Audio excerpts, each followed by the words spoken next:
The Shulchan Aruch, Siman Kufay and Chet, Seif Hey, mentions that there are those who say that Shivat HaMinim, the special fruits that are associated with Eretz Yisrael, Tu'unim Bracha Achrona bimkoma, because they are important and because they are special. And so,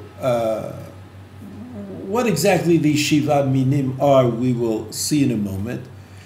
These 7 species, right? But since they are so important, you should not move from one place to another, but you should make sure to say the bracha after bracha in the same place that you ate. V'yesh omrim, there are those who say that this rule applies only to things that are made from wheat, right? And there are those who say, there are more ads, that this applies only to bread, only to bread.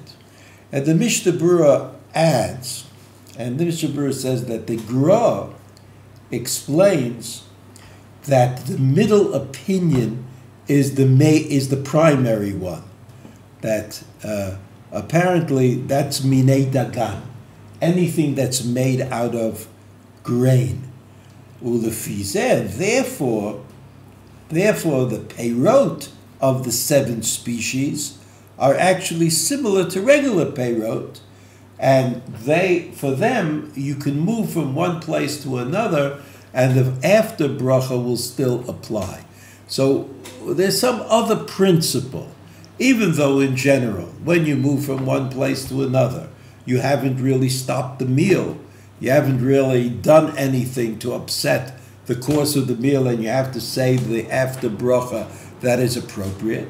Nevertheless, if the food that you're eating in one place is special food, it's distinguished in some way, and the different types of food I'll explain in a moment, then you really should not move from one place, the place that you ate, to another place and say the after bracha then. But you should make sure to say the bracha after you eat in exactly the same place. So according to the Shulchan Aruch, the following foods demand that you say an after bracha in the same place. The first is bread, and the second is anything that's made out of grain, and the third thing is all of the 7 species mentioned in the pasuk.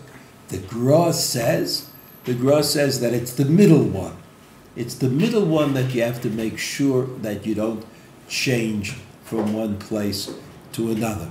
So that there was a notion that if you are kovea a su'udah, you're eating something which creates the meal itself. It creates the beginning of the meal, and so the end of the meal as well.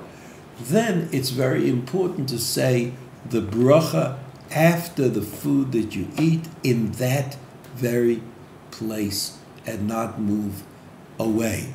So ordinarily, if you're eating an ice cream and you're standing next to your car, and then you go, ice cream with cookies or crackers, and you have to make a Bracha Achrona, then you go into your car, even that's certainly micheder lecheder. It's like moving from a room to a room. You can say Birkat HaMazon. But if you're eating a falafel, even though we may have said it differently before, if you're eating a falafel standing outside of your car or sitting on a chair outside of the falafel store, like a little table and a chair, you should say Birkat HaMazon there, not go into your car and then think about saying Birkat HaMazon. This is the position of the Shulchan Aruch. The Mishnah Berurah quotes the Gra, and we should take care to eat in that way.